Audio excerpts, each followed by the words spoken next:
blesses whoever hears this, so that your soul might be saved. He said, "Hey Reed, why don't you go over there and stick your head inside that noose and act like you're dead, and I'll take the last picture."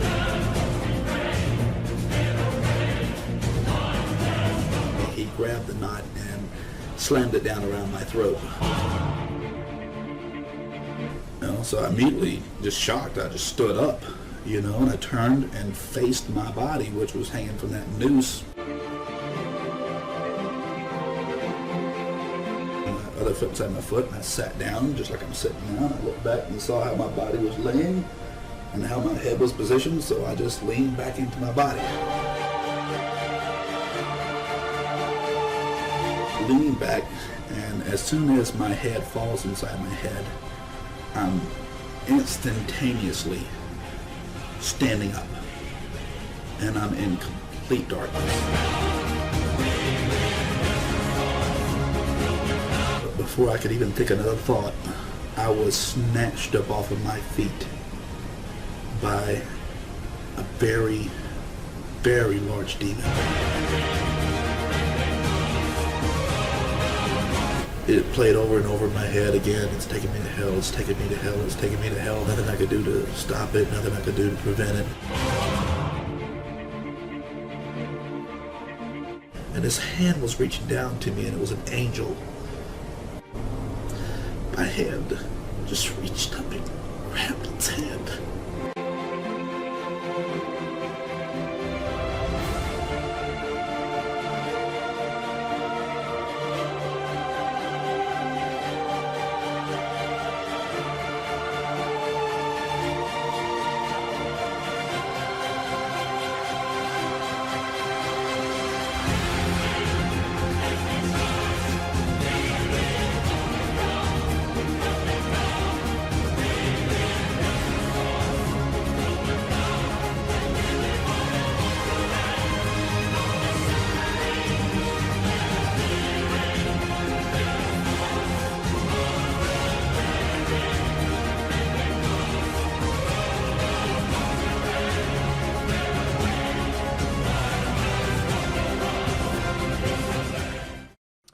Okay, here we are. We need to introduce ourselves. My name is Michael.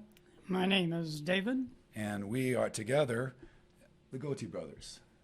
So we are going to begin our topic with near death and back. And what we've done is taken a individual named Shawn Weed. He's a former Marine, and he had a profound experience that we're going to dissect and go and dig into it. Because what do we do, David? We dig deeper. And we dig deeper. We ask the questions. We go a little bit further than we might normally go, because it's just, that's what we do, right? Yeah, because normally we don't go very deep. But for 1 hour. Normally we're pretty shallow. But for 1 hour of the day, 1 hour, maybe 1 hour of the year, we dig deep. Maybe 1 hour of the year, especially this year. Especially this year. But we are ending this year. We're going to end it on a high note. But Shawn doesn't go to a high note, does he? Not at first. Not at first. And so let's first define what near death is for our studio audience out there. Well, I would say that near death is where somebody dies or their body dies, but they find themselves outside of their body and they're still alive, but they seem to be in a different body. And then in the cases that we read about, hear about, and watch on YouTube's, that person comes back into their body at some point, goes through either a slow or a quick healing process from where they've been, and now they're alive again and they live to tell the story. But for a while, in many cases, their body was what we call clinically dead. No heartbeat. So, but amazingly enough, we found out that there's over 15 million people have experienced near death in the United States alone.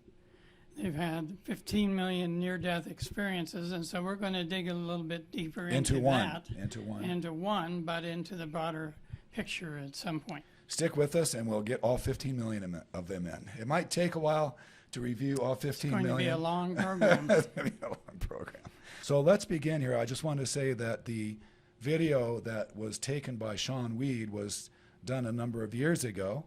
and it was an hour and 45-minute original video. We cut it up and to give you the salient points. Salient. Salient, that's a Like big that word. Yeah, I like that word. Let's put that down on our 25 I'm going to write that down word list. so we can use it next time. All right, so let's begin with our presentation here because our audience is strumming their fingers wondering. Yeah, they want the salient They, point. what we are going to dig deeper into this. So what does light have to do with this story? That's one question we're going to ask. What's another question we're going to ask? We're going to ask, how does light affect your thoughts and your feelings? Light. And how did it affect his light, the light or the absence thereof? And how can you increase the light in your world? How do you do it, if you can do it? And what tools you can use to not be where Shawn was for very long. So here we go. Let's begin with this. And we'll be commenting through, we'll do pauses here and comment. We're going to set the scene by saying that Shawn was a Marine. He was with 2 other Marines. They were bored stiff, right? Right? And they're kind of playing around, as bored Marines might do. By way of introduction, my name is Shawn Weed. When I was 19 years old, I joined the Marine Corps. I have this to show you. This is my military ID. That's me as a staff sergeant. But the thing that I want to tell you about is something that happened to me while I was still in the Marine Corps. And this is my testimony of help. He said, "Hey Reed, why don't you go over there and stick your head inside that noose and act like you're dead, and I'll take the last picture." I'm like, okay. Thinking to myself, not a bad idea. I didn't know it, but at that time, he was using his voice to mask the footsteps that were sneaking up behind me. Corporal Page had gone out the front door and came in the back door right behind me and was sneaking up on me. He grabbed the knot and slammed it down around my throat. Immediately I stood up stunned, because I didn't know, number one, I didn't know that he was sneaking up behind me. Number two, I just got this rope slammed down around my neck. And number three, I couldn't breathe. So I immediately stood up. I knew I had just seconds left, maybe 6 to 8 seconds, because I had just exhaled and I couldn't breathe back in. I grabbed I had a finger in the noose and I grabbed the knot in the back and I was pulling against it, but I felt something give way and I fell forward and I was out, and I was glad to be out. And the guys, they just looked at me and they go, ah. Anyway, they just turned around and went over and sat down on their cots, and I went over and sat down with them. I sat down right beside Corporal Jason Laycock. He leans over and he looks at me right in the face. He's only 4 feet away from me.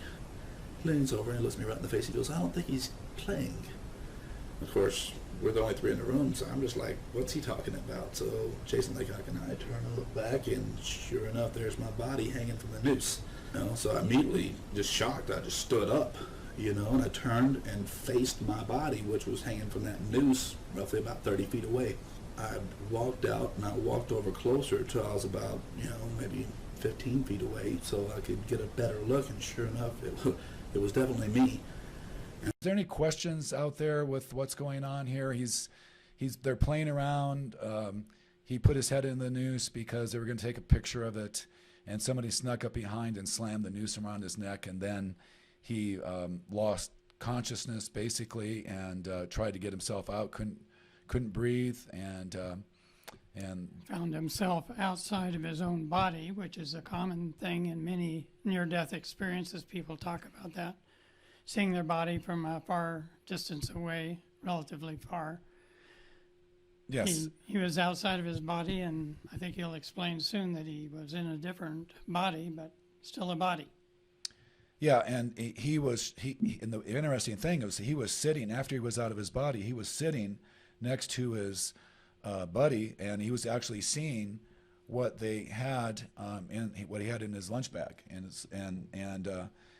he realized after a while that they couldn't see him because he was vibrating at some other level. He was another level. He was out of his body in his spirit body, Right. or whatever you would call it. I think he calls it his soul body. His soul body.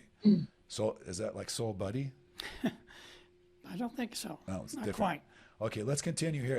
Are there any questions out there with where we're at so far? We just want to make sure we're I on have this. my hand raised. Oh, yeah, okay. See Yeah, it. we see Yes. it now. Now that Okay. we look, we see it. Yeah. Yes, I just wanted to say that I didn't understand that you could go out of your body so quickly, just with the Yeah, use of your you know, neck. I know it's pretty amazing. I've been watching a lot of near-death videos lately, and they said it's just like there's not even a pause. You're just one moment, you're in your body, and next minute you're out of your next second, microsecond. It's just a natural, instantaneous thing.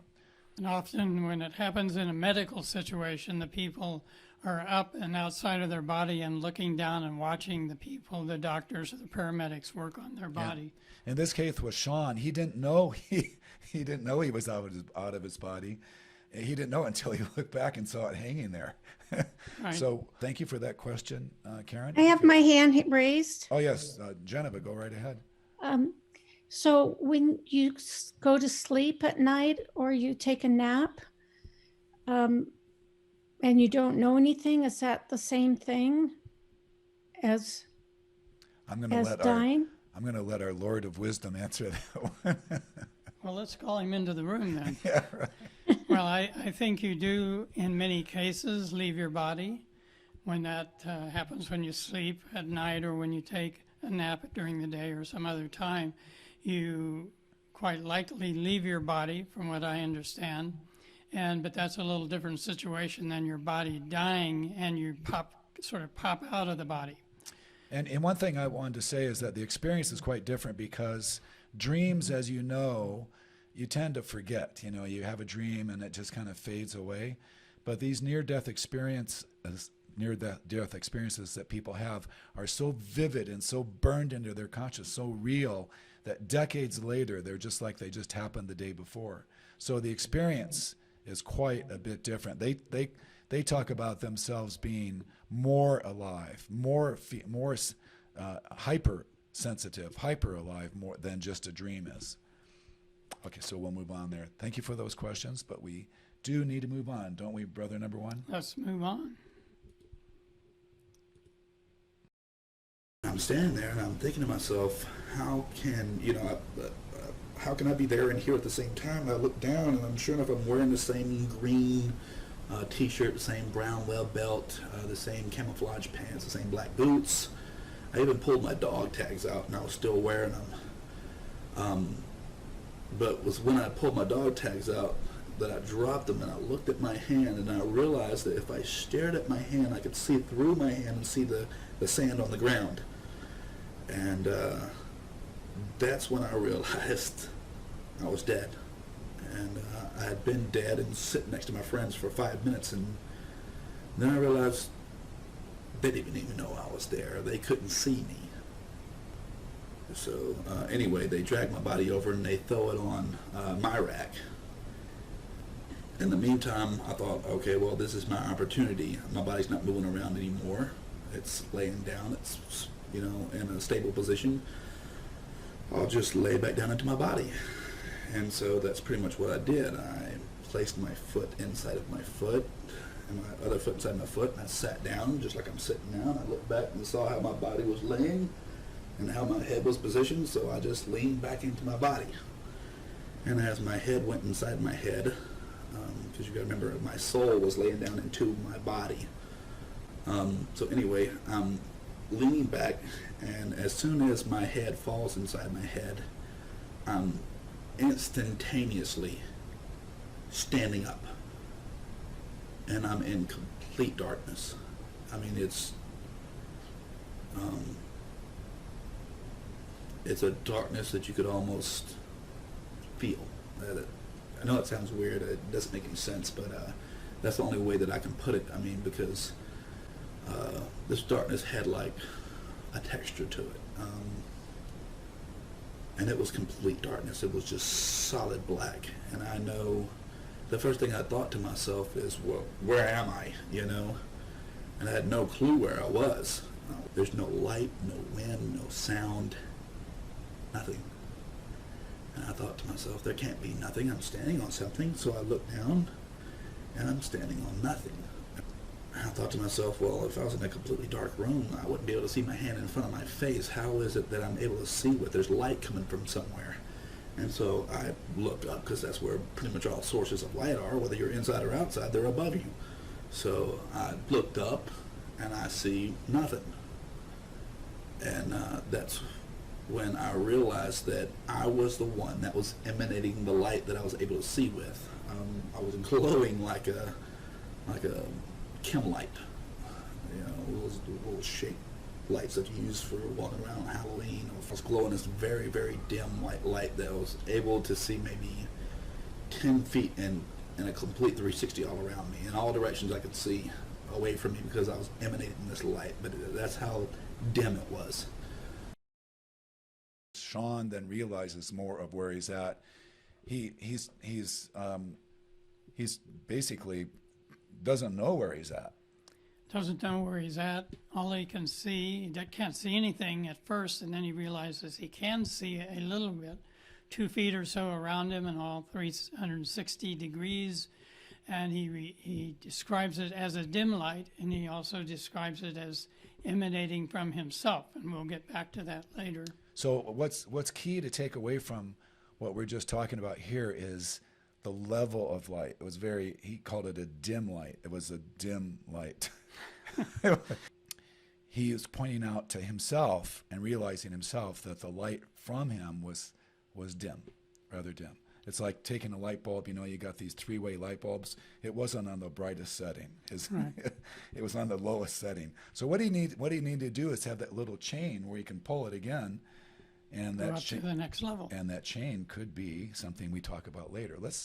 Is there any other comments or questions about what we're talking about here? I hope we don't get too scary here. David gets a little, when he gets intense there, it gets a little fierce. But the subject matter, I hope, isn't too scary for anybody. So let's continue on here. I begin to realize that I'm standing in between 2 parallel planes that stretch on forever, and there's no walls, there's no doors, there's no windows. I'm trapped in between these 2 parallel planes, and there's no way out. From that point I became very scared, but before I could even think another thought, I was snatched up off of my feet by a very, very large demon.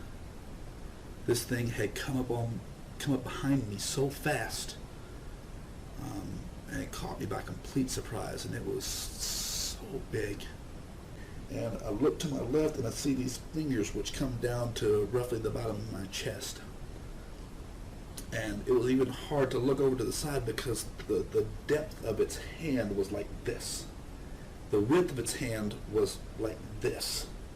I mean, it literally went from the side of my neck out to maybe past the end of my shoulder, the width of its hand.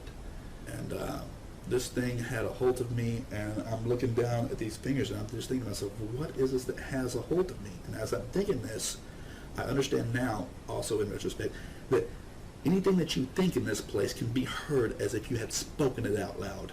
And this thing had me like this and was just smiling at me. It had looked back and it was smiling at me, waiting for me to look at it.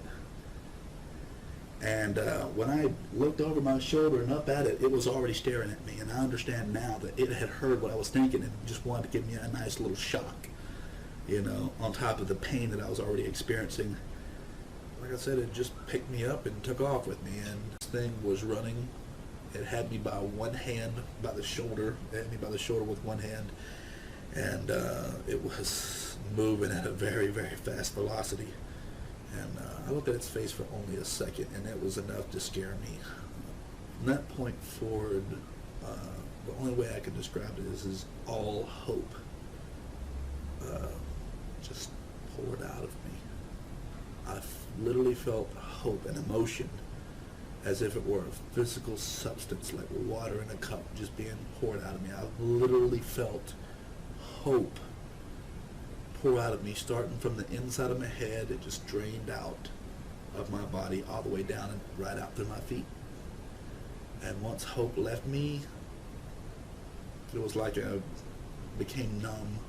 after hope left me and I was just kind of like going along for the ride, just numb, realizing that this thing was taking me wherever it wanted to take me, that's the next thought that came to me, is where is it taking me? And then the thought instantly came to my mind, the answer did.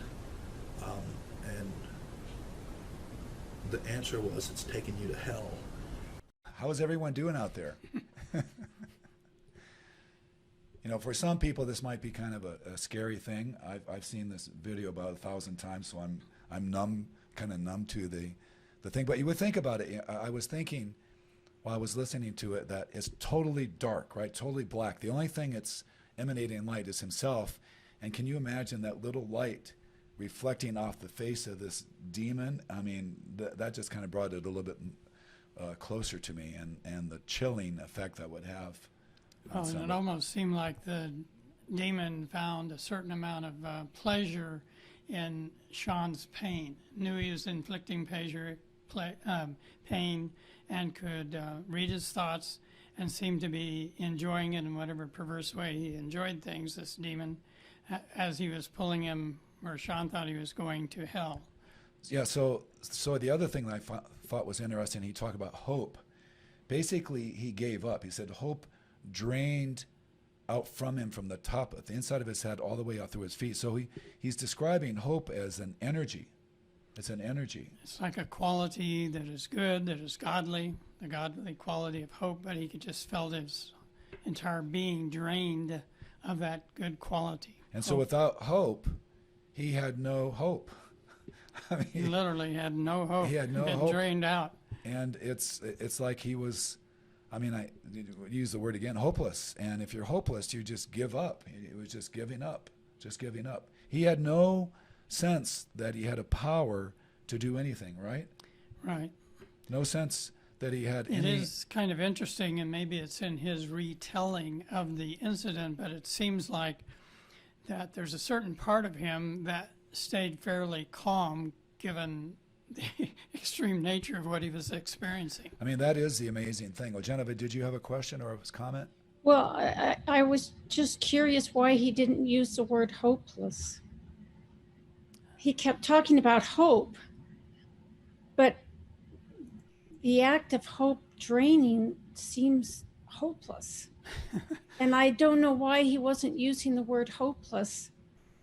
Well, maybe it didn't occur to him, but he certainly Yeah. conveyed the sense that hope was Yeah. gone.